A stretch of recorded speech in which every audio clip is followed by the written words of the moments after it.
Hello and welcome to another exciting episode of The Aftermath. My name is Ian, and as always, I'm joined by Dylan. Among the rubble. Screonk. Yeah, big Screonk energy. Man. This one, dude. I really thought that you were going to like change it up on me. See, I almost did. Really? Almost. This was a toss-up between the Mazinger Infinity movie. Really? Which we hadn't done an episode on. You're right, we have not. Mm-hmm. And I've only watched that once. Yep. You dozed off. And I don't think I remember the full ending of it. So I thought you were going to change this up on me and show me something bad. Really? I don't know why. I felt it in my bones that I was we've been hitting out the park with some really good movies recently, and I was like, I'm waiting for you to hit me with something like, what is this? Mm-hmm. You know what I mean? I don't think you have any of those up your sleeve. I could be wrong, but I honestly don't think I do. Probably not. I don't know. Like I said, I just had that sneaking suspicion where I was like, am I gonna get something that we're all gonna laugh at tonight? Yeah, I don't know. Right. We watched the 2014 Godzilla film, the first of the legendary MonsterVerse movies that us as the United States get the chance to get a second chance at trying Godzilla. And I think took another crack at it after that travesty in 98. Yeah, we don't talk about the incident of 98. Yeah. And that was a rough one. Needless to say, I think this did a great job. Oh yeah. Made it out of the park. Oh, super good. Yeah. Yeah, so we watched the original or the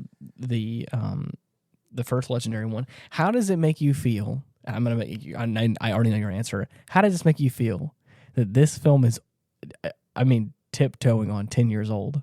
That is. We're almost there.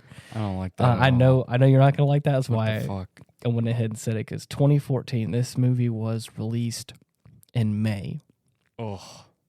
So yeah, we have that is just about a year and some change shy of. I don't want to live anymmer. Don't say that. Don't say that. Nah, man, this shit sucks.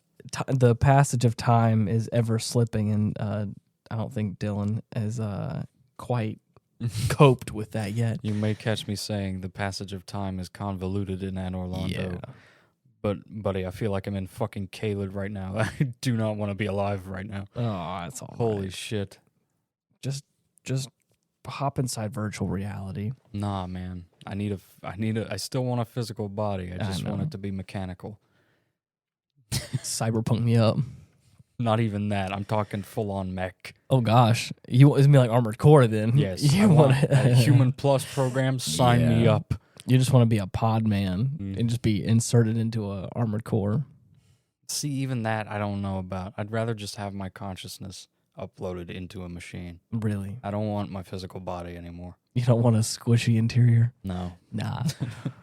I cannot bear the weakness of my flesh any longer. I cannot bear the weight of this any longer. Disgusts me. Well, man, I don't even know where to begin with this movie. I guess let me go ahead and carve away. Let me move all this shit out the way here for a second. Yeah. For those of you who know this show and have listened to this show for, to be honest, any length of time. God knows how. As long as you could put up with this, honestly. Oh, no, but I'm meaning if you've been a long time listener, you know that we have tiptoed into talking about Godzilla stuff a lot. Tiptoed. Yeah. Some of them are outright just full episodes, but then some of them I do think we have talked about aspects of the MonsterVerse, right? Which is what this is. This is the beginning of what is called the MonsterVerse. Yeah, which is legendaries, like we said at the top of the episode. Legendaries' take on it. Their nice little foray. And I have so far loved all of them individually. Yeah. The first ever Godzilla movie I've ever watched, for those of you out home, trivia time, and I wager most you probably know what it is. It was the second legendary MonsterVerse film called Godzilla King of Monsters, and I fell in love with the legendary version of Godzilla. I was just so surprised. Just the big thick neck version of him, just a Right. meaty boy. Little chonk. Yeah, and I was like, man, I get it. It's fun. I mean, I've again, stop me if you've heard this before, but it scratches that itch of like, kind of like Pacific Rim does. You got big robots, you got big animals, kaiju, The spectacle of the giant. right? You also In have like awe at the size of this lad. it's also like military adjacent where you got like bombs and ships and battleships and Planes, tanks. fight all. I mean, it's got all The whole 9 yards. threats of nuclear warfare. And Right. like, so it's like, oh shit, here we go Stakes are again. looking pretty high. Yeah. And of course you got big dinosaur-esque creatures. What more could you ask for? I mean, come on. Everybody loves dinosaurs. I don't care if you're a boy, girl, or other. If you don't, you're a fucking loser. I mean, is what you are. I'm just saying, like, I feel like anybody, this kind of like, at least has a little, like, I think everyone has like a little 10-year-old boy inside of them that's just like, I want to see big monsters fight. Yeah. I want to see a big I don't think robot. I've ever heard of anyone straight up just not liking Godzilla. I mean, because it's fun. It's just fun. The mere concept of him Exactly. raises such a jubilant Right. aura. Right. It's unmatched. I don't think. Yeah, I haven't met a single person that doesn't or hasn't heard of Godzilla. If there is anybody out there, I don't think I want to be friends with them. No. So I mean, I either it's a want good. to avoid them like the plague or bring them into the light. It's like my litmus test Yeah. for like, are we gonna be cool or not? Are you a human? Yeah. I was really jiving with this dude the other day, and then he was like, "Yeah, Godzilla, ew," and I was like, "Okay, bye." You It's can, like, yeah. I thought sorry, you were, bro. I thought you were cool until you said that. Top of my shit list right now. You can get out of my house now. Right. I'll take my coffee back that I bought you. Right. Um, Let me just delete your contact information. right. I'll be sure to spit on your name to anyone who asks. I just and imagine- or just in general. I just imagine you dating somebody. I'm like, man, I really like this girl. She's super cool. It's a deal breaker. man. And then, of course, you come home and I was like, what happened to the girl? And you're like, yeah, no, didn't work out. I was like, why is that? She hated Godzilla. Oh, nah. Frick that bitch. Get out of here. If by some miracle, whatever fool of a woman decides to give me a chance and she doesn't like Godzilla, I'm cutting my losses and getting the fuck out, dude. It ain't gonna work. Oh, man. I can even see, like, I'm okay with somebody that has never watched Godzilla. If they're open to the idea, And that's what I'm saying. heck yeah, bro. Right. I'm all about it. However, I can understand if someone doesn't understand it, but is open to the idea of it. it's so even, easy to explain. Even that's an open gate, or even Right. that's a gate that I think it could be open. Yeah. If someone just outright like, no, I don't like it, I'd be like, Like, I don't think we're ever gonna jive. nah, man. I think we can play pretend, Right. But it deep just down- won't do. deep down I'll always know you're just a traitor. Yeah. It'll be a spiteful existence. Right. And I'm sorry that you will have to live this life being eternally wrong Right.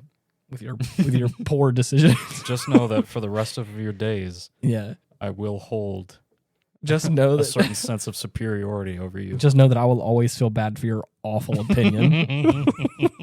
So anyways, this movie I think rides the line between being a really good human story and a really good Godzilla story. Right. I feel like I always would like more Godzilla, but I think they did a great job with that in the sequel of King of the Monsters. Yeah. For the first iteration of Legendary's Godzilla, I felt like this was a good mix of a little bit of the history, the rising threat of the new antagonist, the whole shebang. Right. This movie starts off with like a small family living in Japan, and the father works at a nuclear power plant with his wife. Bryan Cranston. Man, I'm gonna go Of Malcolm in the Middle fame. I was gonna say, what was it again? Full Metal Malcolm. Full Middle Malcolmist. Full Middle Malcolmist. And don't forget, Bryan Cranston also is of Breaking Bad fame. Yeah, that dude's A-list. I'm as far as I'm concerned. I have always thought he was a great actor, Mhm. and I'm not even gonna lie. This movie is no different. Oh yeah, Does a great knocks job. it out of the park for however long he's in there. Right. I think it was a great establishing character. Mm-hmm. The son, who is probably 10 years old at this time, Yeah. is kind of our main character, but it's not set up that way. Right. Bryan Cranston's character is set up kind of that way, as like what we would feel like our main character is going to be, Mm-hmm. because in this kind of catastrophic event at the power plant, he loses his wife Yeah. to a leak that he then had to like close these like airlock doors to protect the rest of the lab or the rest of the power plant from getting engulfed. Yeah. And so like he made a decision, and it was too late for his wife to get out, and it was such a heart-wrenching moment. I mean, top of the movie. Mm-hmm. Guts Really wrenched. And it's hard because like he's a guy who is really involved in his work. Just like always on the phone is what it feels like. He's missing an opportunity to like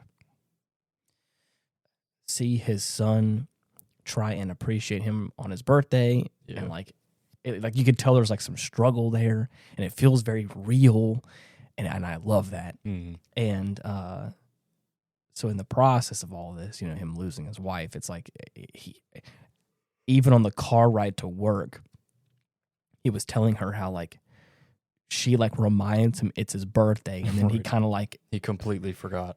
And but I love the, oh my gosh, it's my birthday, and of course then like it didn't.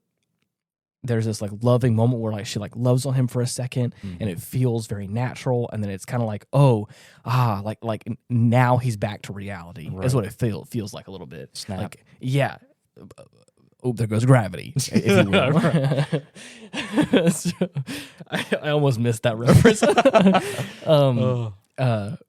So, anyways, it's almost like it grounds him at the top of this movie, where he already feels external, and he's just worried about all this other stuff at work, and there's like readings going off the chart, and he's like freaking out.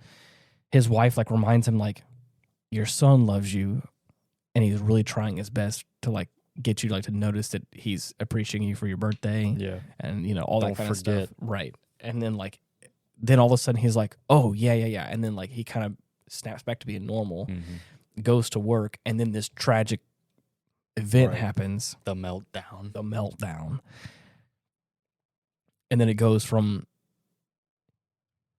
what felt like him being back to normal, or what his normal is, to just complete downward spiral.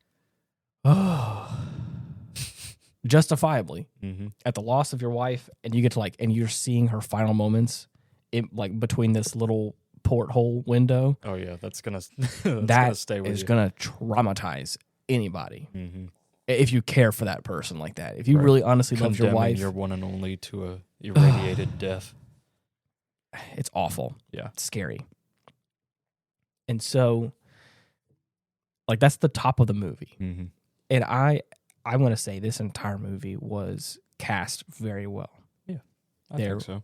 The main thing I've heard as far as like, what's his name? Who plays Brody? I have it right here. Hold on. Aaron Taylor Johnson. Right. The only thing I've heard in regards to him in this movie is that his delivery and acting seems a little deadpan.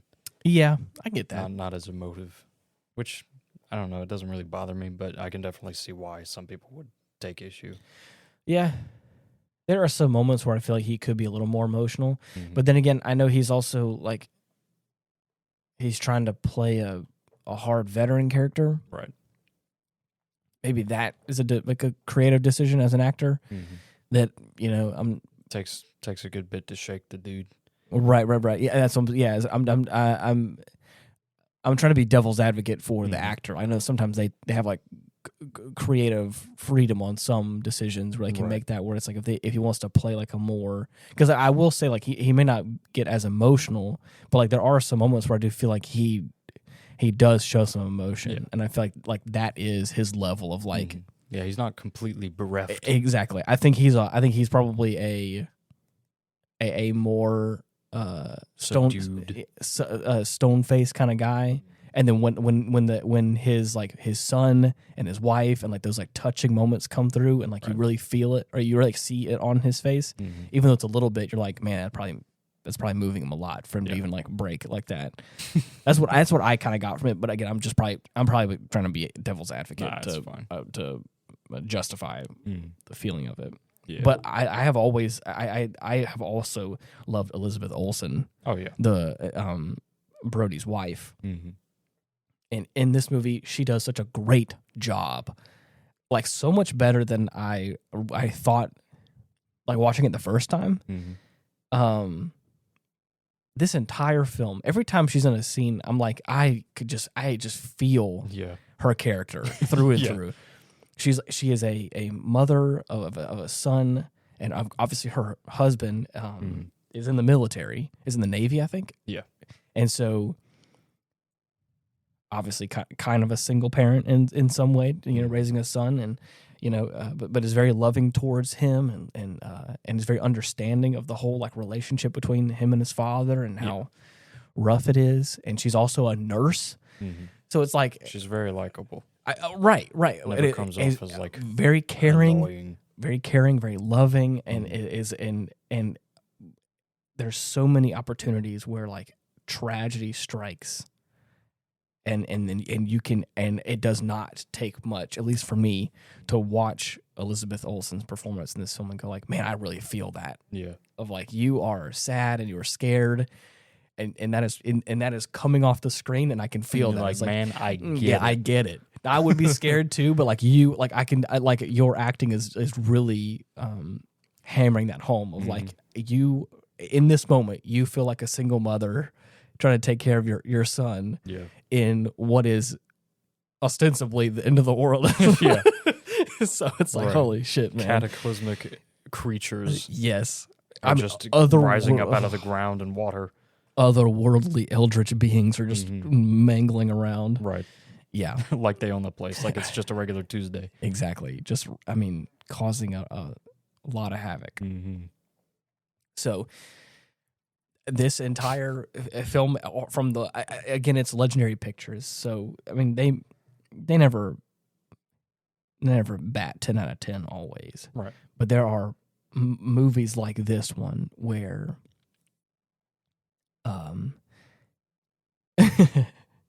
did a good job. Special effects and the animation is just knockout, dude. Oh, of course. I love that. Every big like calling card moment, every big moment with Godzilla, I think the delivery always hits. Oh yeah, it always feels as magnificent and awe-inspiring as it should. Yes, there are a few moments where the classic traditional Godzilla has these things. These, I don't want to say tropes, or these like calling card moments where it's like that is like the Godzilla thing. And I feel like just before it happens, there's always like this buildup, this swell of something, silence, and then boom, it happens. And they do that like 2 or 3 times. Yeah. And it never got old for me. Yeah. The first time he shows up and like you get to see, like you've seen up until this point in the movie, you've seen the spines, you've seen a little bit of his leg like hit just down, sneak peeks, little bits, maybe the tail between like these clouds of smoke. The first time you get to see him in his full just splendor, the full body shot, right, and it pans all the way up, and he stands there he's and gives, fucking huge. He's massive. Before Shin came along, he was the biggest iteration of Godzilla up to that point. Really? Yeah. Interesting. Bonkers. It fits. Yeah. It fits I don't know. It fits the name. It pans up, and he lets out this. And like I said, as it's swelling, as it's building, you feel this this increase in the atmosphere of the music, and like you're like, oh my god, and then it goes, and then it da-na-na-na, hard cut, and then just this. deafening. I mean, earth rumbling roar, and it's like, oh shit, yeah, dude. I'd like a little extra scree with my ankh, Right. if you don't mind. And he gave it to you. And like I said, it just like that moment, you're like, man, it feels like just the cherry on top. You're like, perfect, love it. And there's a few more times where like a very similar thing happens where something builds up, and then he, another one that was big is the play with like smoke in this film and obscuring things is super cool. A lot of nighttime shots, right? too. Towards the end, there's this moment where it's the first time we see the what's it called? The breath. Muto? Oh, atomic breath. The atomic breath is like his tail. His tail is like it passes through the smoke and it goes from the tip of his tail and it lights up blue. And it's that iconic blue. You're like, oh shit, we works all know his way up the spine, and it goes all the way up, and the same sort of thing. It just in this intense moment where we have the Mutos around, and all this stuff's happening, and again chaos to the city. It just swells up, and then he just unleashes it, and you're like, hell, puffs up like dude. a balloon. Love it, dude. And again, and I love how it feels more like fire breath. Like it's just this. I mean, this as opposed to a straight up laser. Yeah, right. That we're used to seeing, like Shin Godzilla, where it's just purple lasers. Yeah, see that one. Yeah, that one starts off as like just straight up fire. Right. Until it just compresses it so much, it becomes a full on beam. Yeah, right. A plasma beam, which is scary. Yeah, in a whole new way. Right. But this one has just like a nice, powerful punch, and you hear the rumbling of like almost like a flamethrower does. Yeah, super cool, beautiful, love it. There's so many iconic moments in this film that does that for me, where you're like it just hits, and every time it does, you're like, yes, dude, it never gets old. And maybe that's the little kid in me talking. That's just but I mean, at that point, I'm like, I mean, what am I here for? Right, except for a good time. But yeah, I think the sound design is probably my favorite part of this film. It is very good. Anytime a monster's on screen, you can hear how massive they are. Yes. Yeah. And it's like I said before, I think the first time we watched this was with the sound system, the new sound system. And it gets a little late tonight, as it always is. What else is new? What else is new for our show? But there... I wish we could have turned it up a little bit more. I try. You cannot. I watch one of these movies without it being just loud enough. Yeah, I turned it up, or we had it turned up for a while, and it was fine.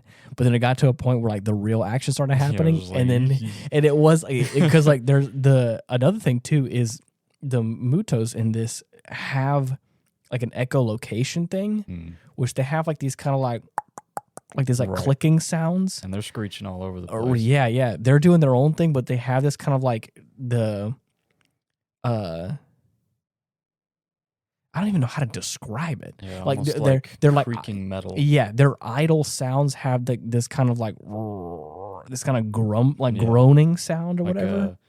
Think of like a door handle, like the hinges of a door squeaking, but like pitched way down, 300 meters tall. Yeah, but the thing is, it has that. It's like this like groaning, echoey, deep sound, accompanied with like these kind of like these like almost like whale underwater click sounds, like the echolocation stuff. And it's just like it's a unique thing that doesn't feel of this world at all. Right. They also look pretty alien too.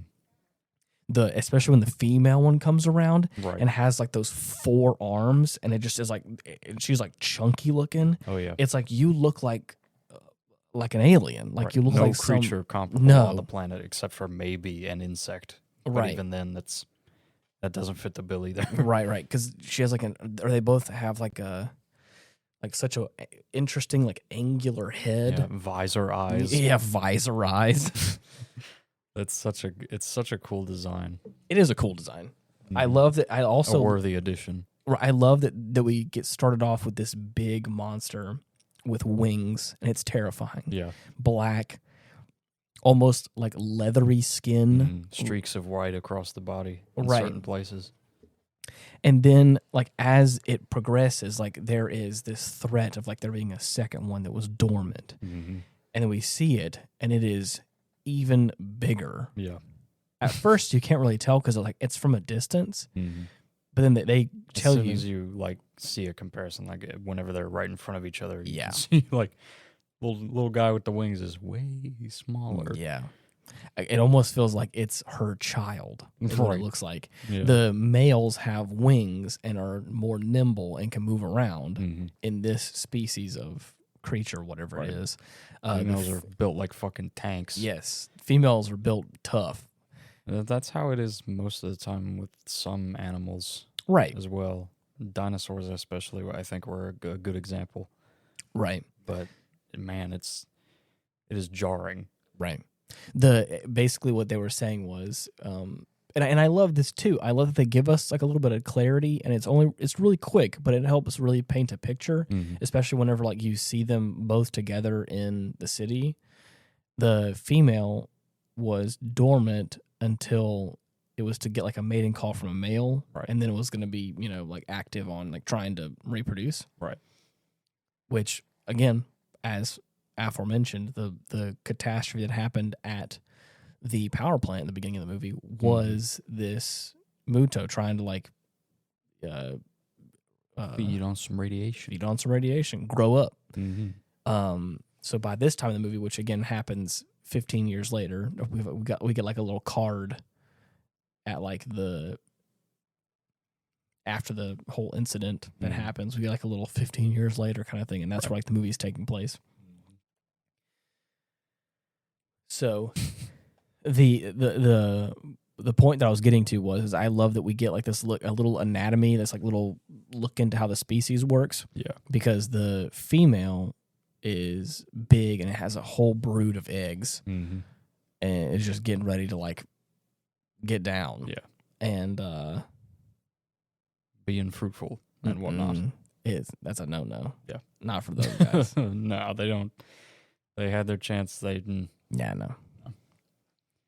So yeah. Prelude to the fucking Godzilla heard that shit and was like, No. No. Oh man. You've been I so far you have said that meme a couple times, the yuh-huh and the nuh-uh meme. Motherfuckers be like, yuh-huh. And I'll be like, bro, nuh-uh. Yeah. I love that. I just love how childish it is because it's funny. It's very true. My humor's made a complete 180. And you know what? That's when I was a teenager, I thought jokes like that were stupid and immature, but nowadays I'm like, fucking funny words. Fart noise. Yeah. It's ridiculous. Yeah. Ugh. Just wait till you find dad jokes hilarious. You can't. I already do. I know. There you go. Oh, no. Right, Papa Dylan. But anyways, so the progression of this movie is interesting. Like I said, because we get this whole like we're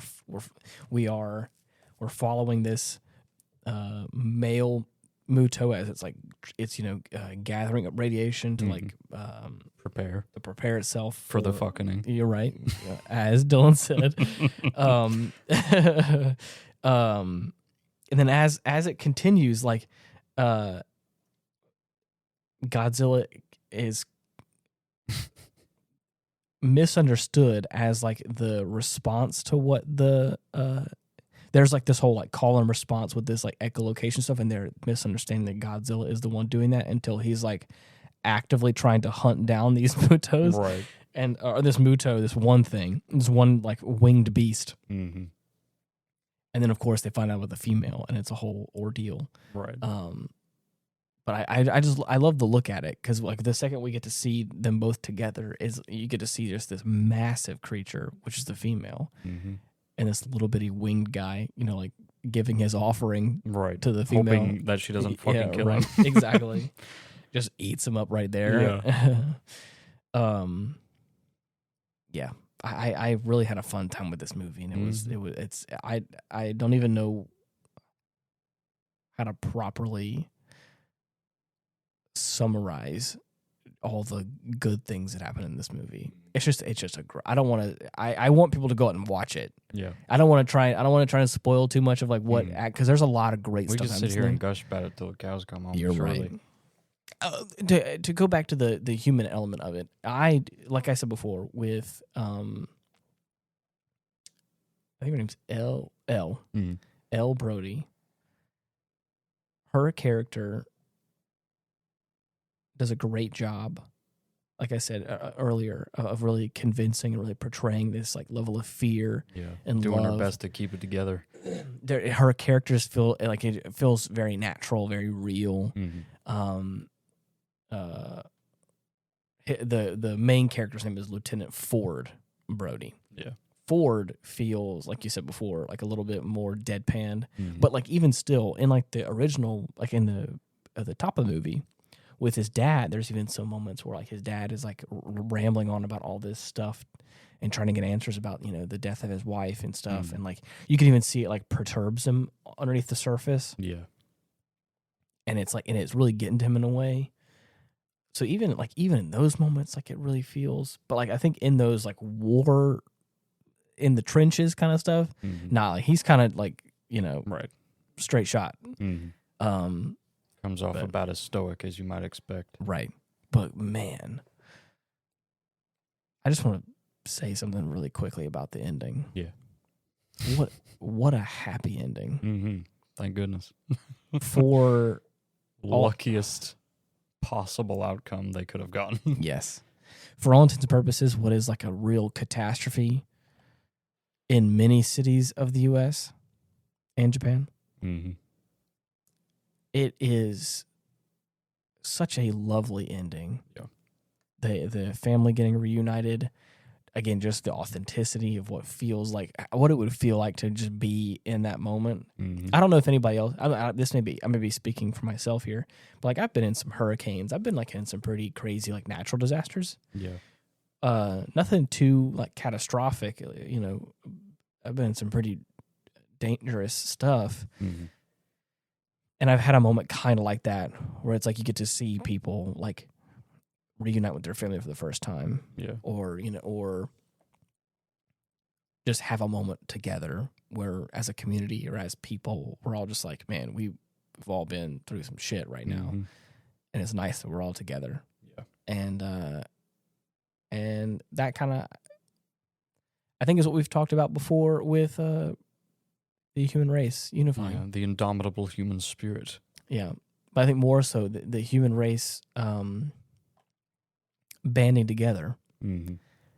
I don't think that would happen unless there's some sort of external force. Exactly. And I feel like that in this movie is a prime example of like an external force really causing some havoc. Right. And then everyone kind of coming together in some way as best they can. The best equivalent analogy I could point this to would be like the neighbor's dog that you didn't know existed broke its chain and is now on the loose. Yeah. Crazy. Okay. Got some fun facts for you if you do you? ready. Yes, I do. Okay. The United States Marine Corps declined to participate after their experience with the 1998 TriStar film. Oh, yeah. I don't blame them. The United States Navy cooperated with the 2014 production. Wow. Yeah. That is funny. Originally, Dr. Serizawa was to introduce the titular monster as Godzilla, but the actor Ken Watanabe asked the filmmakers if he could use the original Japanese name of Gojira. Good. And they agreed, which is really great. I love it. Glad they did that. Yeah. Dr. Serizawa was named after Ishiro Honda, director of the original Godzilla 1954, and Dr. Daisuke Serizawa, one of its main characters. Very nice. Crazy. Fun. Mm-hmm. Nice little callbacks. Yeah. The sound designers used a 12-foot high, 18-foot wide speaker array to blast Godzilla's roar at 100,000 watts to get a good idea of his vocal power and strength. My God. It's amazing. That is nuts. Yeah. 12-foot high, 18-foot wide That is insane. speaker array. Over 100,000 watts of power. God damn. To get a good idea of his vocal power. That's scary. Just to get an idea. Yeah. Let's go ahead and strap Not up even a this. full measurement. That's crazy. Mm-hmm. I want to see that array. Instant death. Yeah. Deaf. Yeah. Yeah. What a fun time. Mm-hmm. This whole It's film. always a fun time, bro. It's always a fun When time the with big Godzilla. G's in the house. You're right. Cannot go wrong. There are so many great fight sequences in this film too. Yeah, man. The choreography of like how all of it works. Like I said, the beautiful use of smoke Mm-hmm. to help to help disguise these absolutely massive creatures. Talking about the Godzilla jump scare. Bruh, there's a moment where where it's just, it is dark. Mm-hmm. It is dank. There's like burning buildings, smoke everywhere. And then like this little like flicker of like electrical spark or like lightning or something like that, like that kind of like flashes in the air. And as you do, if you've ever seen someone standing in smoke and the smoke lights up, you can kind of see their silhouette in a way. Mm-hmm. Just imagine that. But like you're looking down this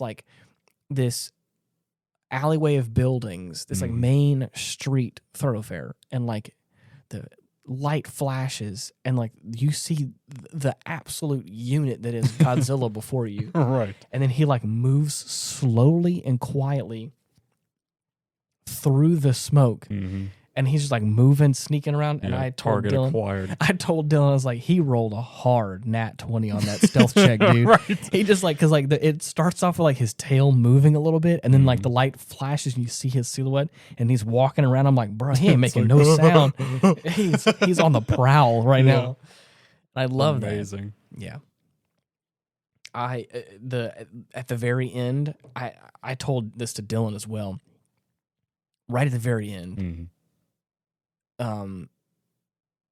The whole ending of the film, they're trying to get the nuclear warhead that was stolen because the Mutos are trying to like digest radiation because that's what's like helping them like grow and you know, it's like their sustenance. Gonna use it to feed their offspring. The hatch is jammed so they can't actually like disengage the bomb. Mm-hmm. So they're trying to rush it out into the open water so that way whenever the countdown's over, it'll blow up. Right. And save the city.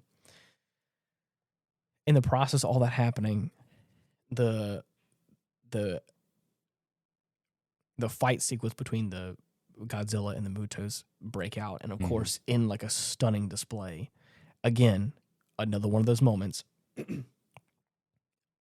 Muto comes flying in, and I'm talking about like from around town. Oh yeah, the roundhouse kick of like the tail slam. Mm-hmm. Godzilla always has a pretty good tail slam every now and then. Oh yeah, and this was no different. He does heftiest swing you can imagine. He's already like there's a couple of times where like this male Muto keeps like flying out of nowhere or like dashing down and like just really getting him. Right, the fly that can't be swat. I'm telling you, there's this one time where he's like facing, unless you have the biggest swatter known to man, bruh. Another aspect of like Godzilla now sees him this time swooping down, and then while Godzilla is now facing him, turns away from him like, bro, what you doing? And then I'm talking coming from around town. Yeah, he lifts like his left leg up, slams it down, and that gives him the momentum he needs to absolutely floor this dude into the side of a building. And takes his whole arm off. Dude, and you see like the remains of him and like whatever like structural frame or rebar or whatever it is. I mean, it's just like jabbed into his torso and stuff and sticking out. And it's like, bruh, he's done. Dead. Ain't getting any deader. Mm-mm. And then the fight continues with the female, which is like trying to like attack the boat that the bomb's on. Right. Godzilla comes out for this final altercation. Mm-hmm. And I mean, it's... She's still a little scorched from their last little tango session. Yeah. He releases the atomic breath on her like chest and like, burns the shit out of her. Mm-hmm. Dude, this next sequence, Uh-huh. I was like, I don't know who made that judgment call to make this a reality, but this is some of the most Godzilla. This is the most Godzilla shit I've ever seen, and I love every minute of it. Oh yeah, he's fighting this bitch, and of course, like and again, like any good Godzilla movie does, there's this moment in the fight where he's being tag teamed 2-on-1, and he's like kind of getting the shit knocked out of him. You're like, oh, bro, come on, get up, right? And you're like, oh, takes man, more than that. Yeah, you're just like, come on, you're like, you got to make it, dude. You got to go, like So I wouldn't say you have doubt, but you're definitely like, man, you're getting messed up. He's a little. You getting beat up. A little banged up. I can tell like he is being exerted. Mm-hmm. So at the end of this, and he finally got enough stamina to come back up, and he just grabs this bitch. Oh yeah. By the roof of her mouth and by her jaw, and opens up real good, and then just goes blah. Yeah. And just releases the kiss of death. Bro, releases all of hell on her esophagus. Mm-hmm. And and it's just, it feels so perfect because as he just like is releasing this breath, it's of course like it's hitting like the bottom part of her jaw / like throat area and like burning obviously, and then just like melts away. Right. And of course just decapitates her.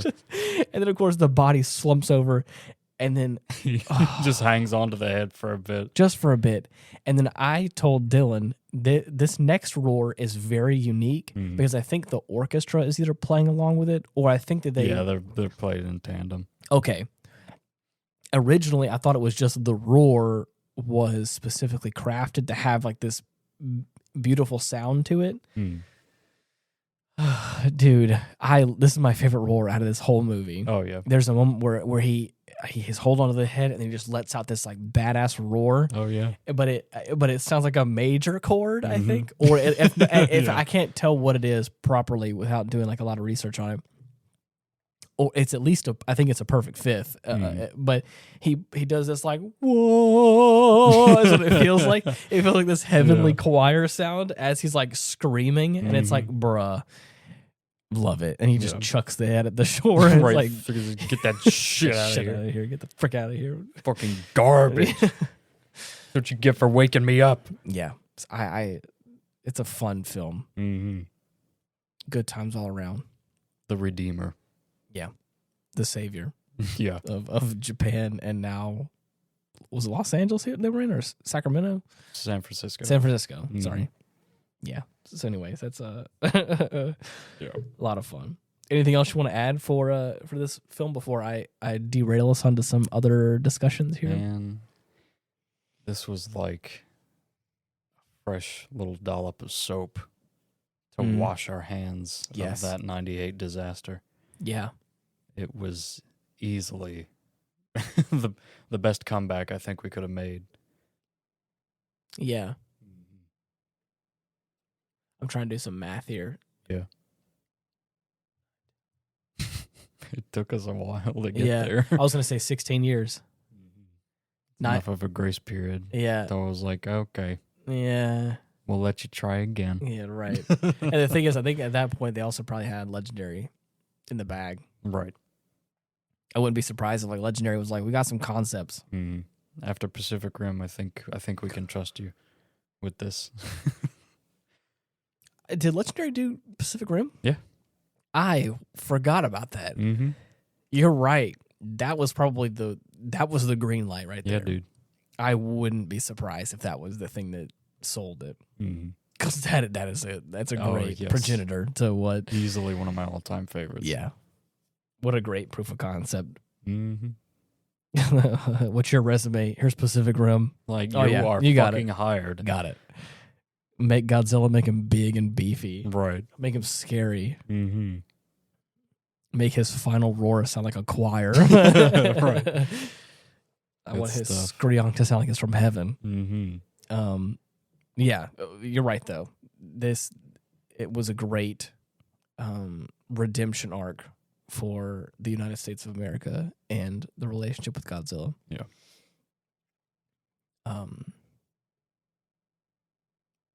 If you haven't had the chance to watch this film, I definitely would recommend it. It's a fun time. It's a little more serious than the other Godzilla movies that obviously... Yeah, I think this one is the most serious. Like, aside from Shin Godzilla, this one definitely You're right. nails that grittier feel. But again, like I said, I think that it's like I've said, I think on this podcast before at some time, I think this was the gateway that proved that we could do it. And then after that was the subsequent movies of them saying, now let's go ahead and flex a little bit. Let's have some fun with it. Let's get everybody else on the party. Right. King of Monsters, I think, was a little more wacky in some aspects, but still just as epic. Yeah. You know, had a little more like, you know, Godzilla-esque feel. Yeah. Had some real final walrus moments, but not quite as goofy. Yeah. But like, I mean, I think a prime example of like really feeling yourself was Godzilla versus King Kong. Oh, of course. That was like, I was all in. Bruh. I will never forget. Mm-hmm. I will never forget. You and I didn't watch any. I didn't watch any trailers. Yeah, I didn't watch nothing. I'd only seen the one. I ain't watched nothing.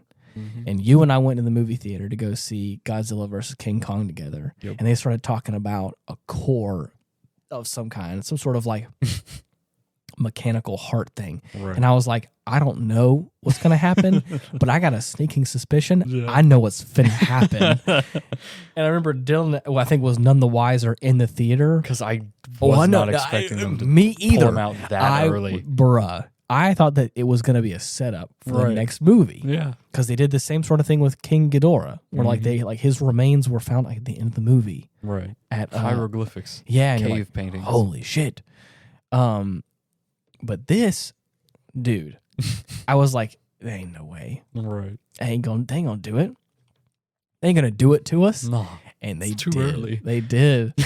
And I think they did a great job. Yeah. For what it was worth, again, the whole hype of that movie was who's gonna win? Godzilla versus King Kong. And it's like, bruh, how? I remember we had the same discussion. We had the discussion of who do you think's gonna actually win this fight? You think it's gonna be like a stalemate? Like how is this gonna work? Because like there's gotta be one, or there's gotta be somebody. This whole movie's gonna be banking on it. And they did a little switcheroo and added a third antagonist in there. Or sorry, third character, second antagonist, if you will. Right. For a Godzilla film. And enemy of my enemy is my friend. Right. It's so good, dude. Bruh. Amazing. It was such a great movie. Such a great movie. And actually, now that I'm thinking of it, now that I'm talking about King Kong, I was wrong. This is the first Godzilla film in the legendary Monsterverse. Technically, King Kong. Or was it Kong? Kong was the second in the series. Really? I thought Kong came first. Nope. Wait a minute. I'm confused. No, yeah, Kong came out after the 2014 Godzilla. Interesting. Okay. Also a pretty good one. Kong Skull Island. So. You're right. 2017. Holy shit. Yep.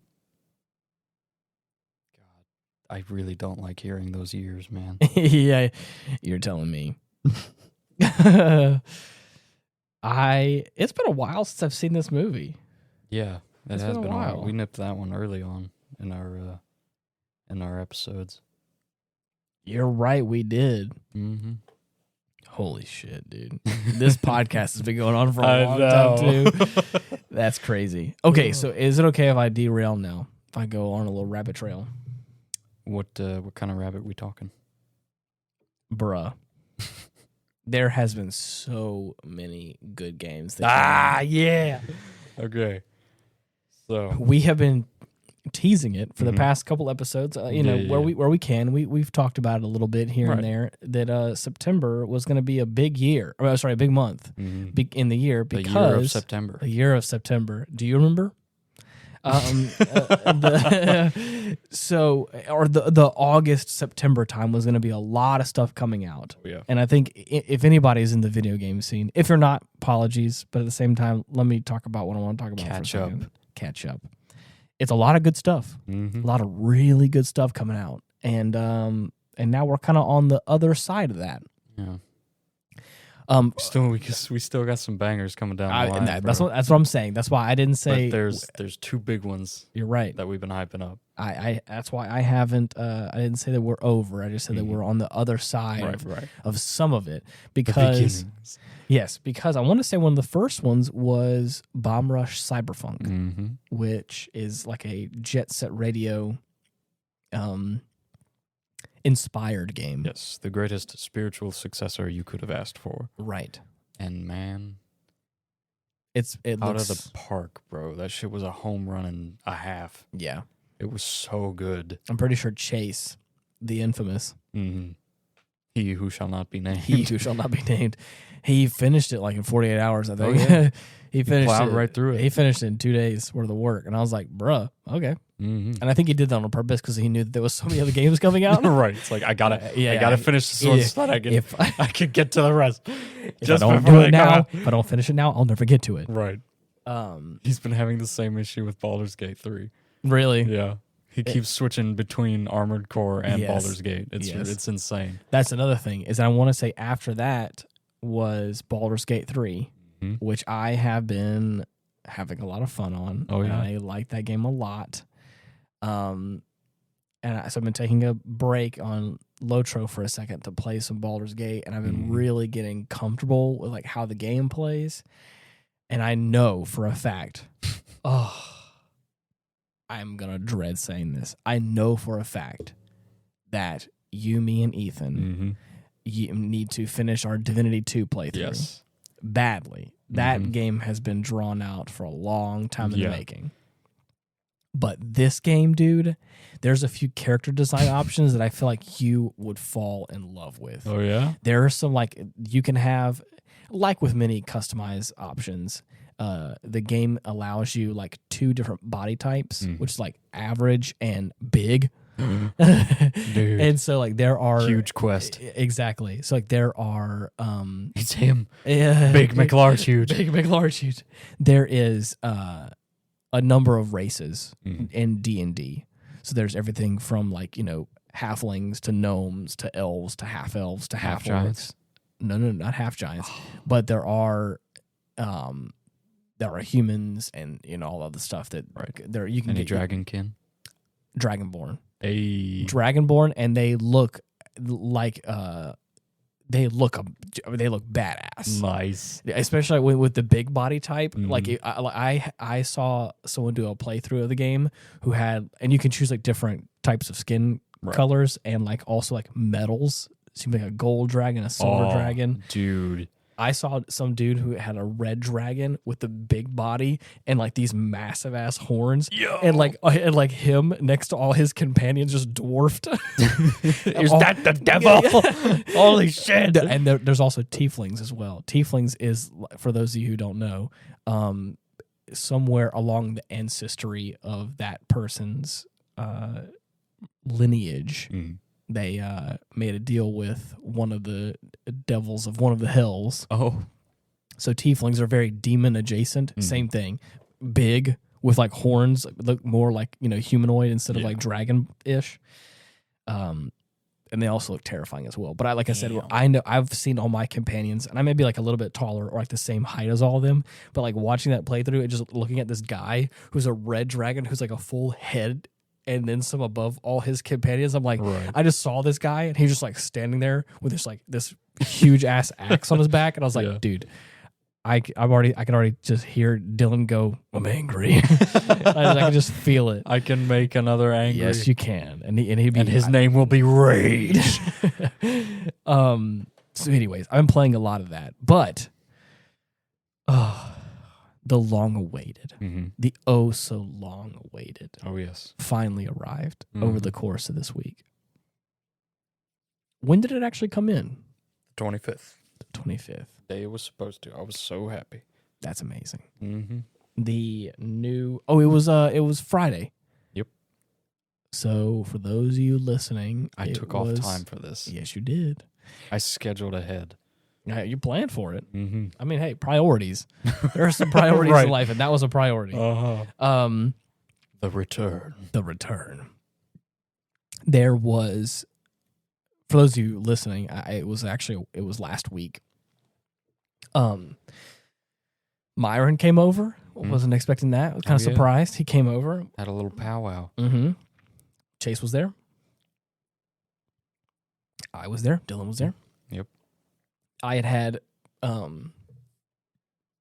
Retrospect had their 100th episode, which is the other podcast that I do. And I bought champagne for the special occasion. And so I went ahead and asked, I was like, if I bust out the champagne, is people gonna drink some with me because I want to celebrate? And everyone's like, the special occasion, bro. I don't know what you're talking about, but yeah. And I love how every time I don't think Myron could ever say this the name of this game normally. I feel like every time he said it, he was always like, Armored Core 6, the Files of Rubicon. Oh, yes. And it was always so epic. And so I was just so hyped because every time he would say, yeah. You mean the Files of Rubicon? Rubicon. I'm like, yeah, okay, yeah, right. So, yeah, but anyways. One and only. It was so good. I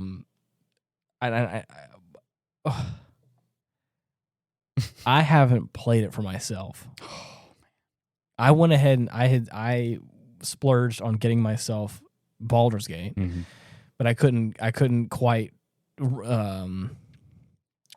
justify also getting Armored Core on launch. Good. It's an inevitability. But I will get it at some point. I will get it at some point. And I also know I need to sink some more time into Baldur's Gate before I try and commit to something else. Yeah.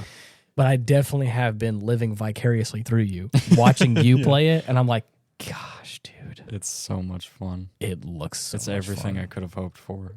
And more. Right. It is firing on all cylinders for me for what I thought the next Armored Core game was going to be. I feel like with 5, it kind of felt like a little bit of a departure. Like it didn't quite feel the same way that some of the older ones did. Yeah.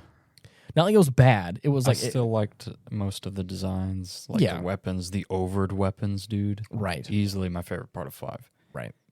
But as a whole, it was just, it felt weird. Right. Like I said, I think they were trying something new.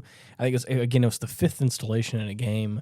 They also released Verdict Day, which was like just a multiplayer, right. Kind of I don't want to say sequel because I think it was part of the same world. So just I think they were just going through a weird time. We'll say spinoff. Right. It feels like that whole time right there. I think they were just trying to find out what stuck. I think there were just other games that were sticking better, which is okay. That happens. And I don't want you to keep pumping out stuff that you're not passionate about. Right. I would rather you take a decade-long hiatus and really sit on it and ruminate for a second and go, let's make something that'll really just knock the socks off, guys. Yeah. And that's exactly what happened. They let that shit stew for 10 years. And then, and here, was it actually right at 10 years? Just about, yeah. Yeah. They let it sit for a while. And then, it was worth every second, man. It is the next release after Elden Ring. And I've heard people say that oh yeah, it's just as good. I'm like, bro, that's impressive. Yeah.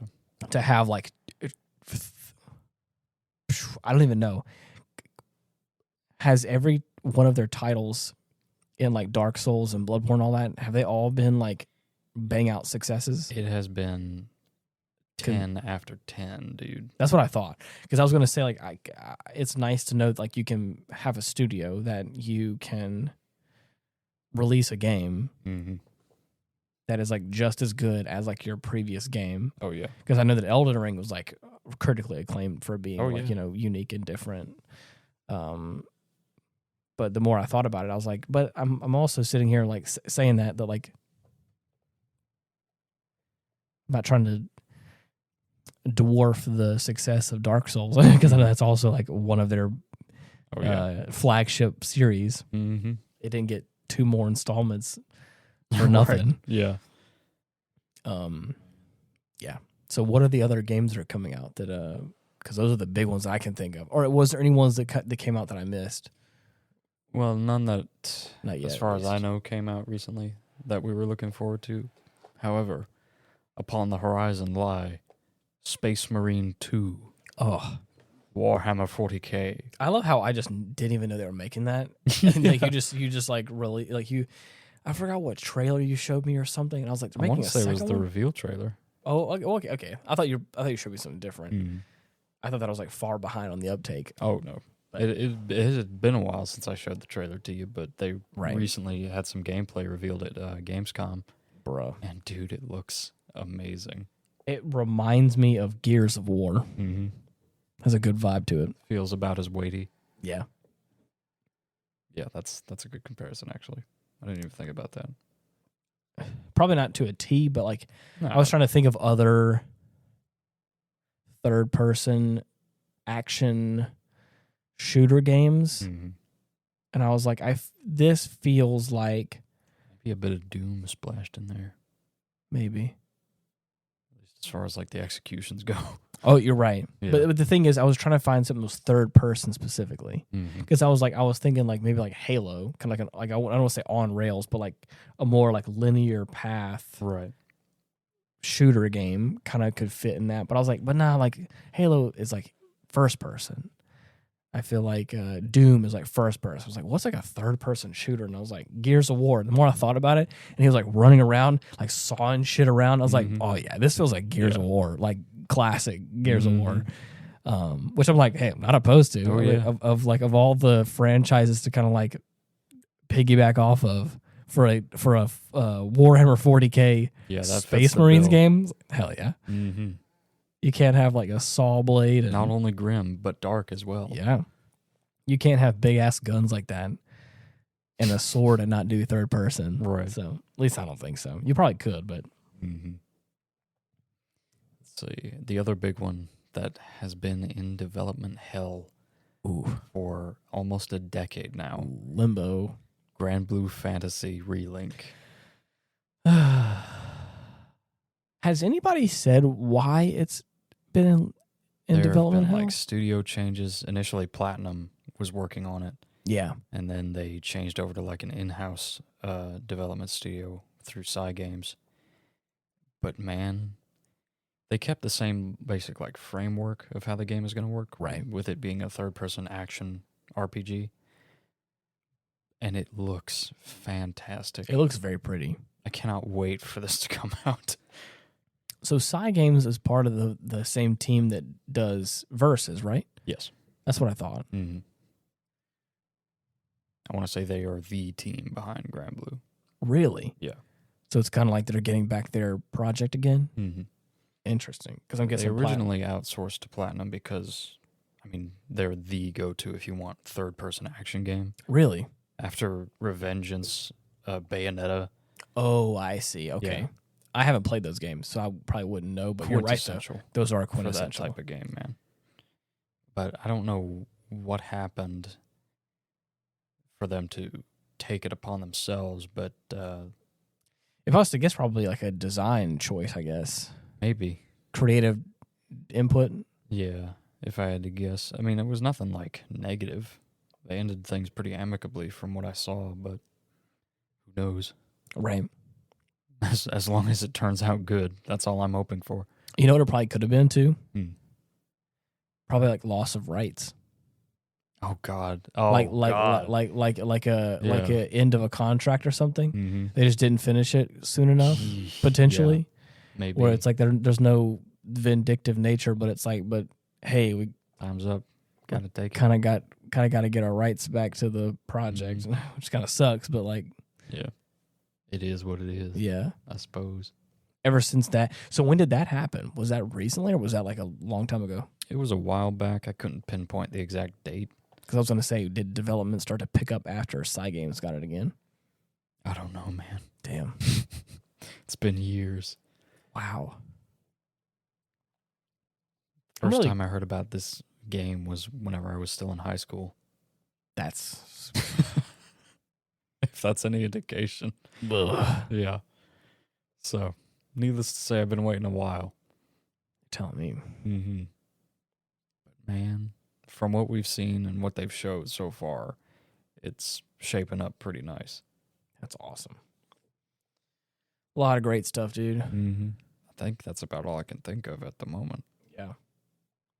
But yeah, definitely a couple things to put on the list. One thing that we haven't talked about is that I appreciated was we played through Halo Wars. Yeah. Oh my God. Yeah. We played through the whole campaign. How'd you feel of Halo about that, Wars. by the way? I loved it. I thought it was a great. I thought it was a very simple RTS. Mm-hmm. What wasn't too overly complicated. Controls were very nice. The units were fun to play with. Oh yeah. Some of the missions were really fun and unique. Mm-hmm. It was just a fun game. Yeah. There's these times where I had this hankering for like a certain genre of game, or right. I'm pretty sure other people have felt the same sort of way. Where like I just really want to play like a tower defense game or a strategy game or whatever. And I was having that with a real time strategy game moment. I was like, I want to play like an RTS game really bad. Mm-hmm.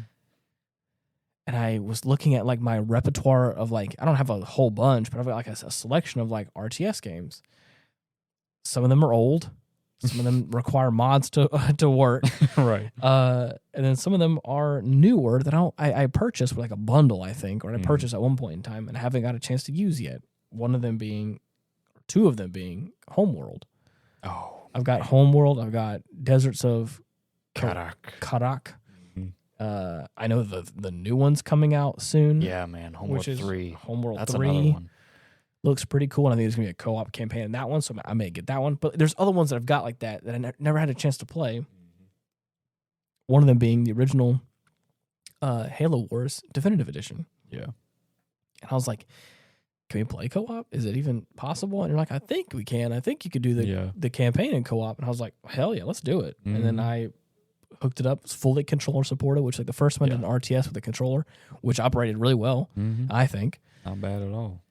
Because it was originally made for Xbox, right? Yes.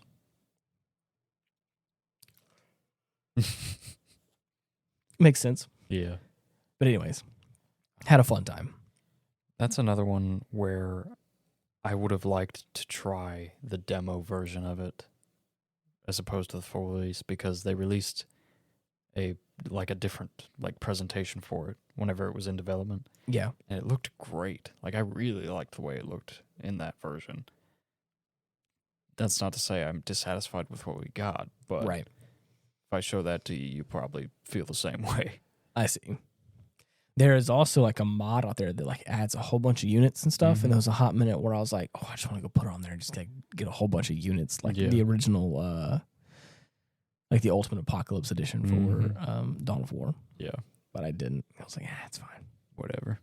Because I think shortly after that, Baldur's Gate released. And I was like, well. No time. I'm glad we finished the campaign, though. Yeah. Because I was very intrigued. Sergeant Forge 1v1ing the fucking Arbiter. Hell yeah. Oh, man. That was a good one. All right. Well, I think we've yacked on for enough. Yeah. For anybody out there who's looking to get in touch with us, we have a Linktree /Ian Wolf where you can look at all of our links, or you can find all of our stuff. You can just type in the Aftermath on all the major podcasting platforms. You should be able to find us that way. Or if you look out, you peer out over the distance, over the horizon, look out into the water, you'll see the fins pop out, and Godzilla will hand you the podcast on a silver platter. It's great. In his palm, we will be casting. Yes. Palmcast. I'm pretty sure if a Mewtwo starts burrowing and starts putting eggs in the ground, you got to really pilfer through there, but yeah, you'll probably find it there somewhere. Mm-hmm. Transmission will be coming from a warhead, actually. Got the radio built in there. If you actually just open up someone's mouth and then shout into their mouth.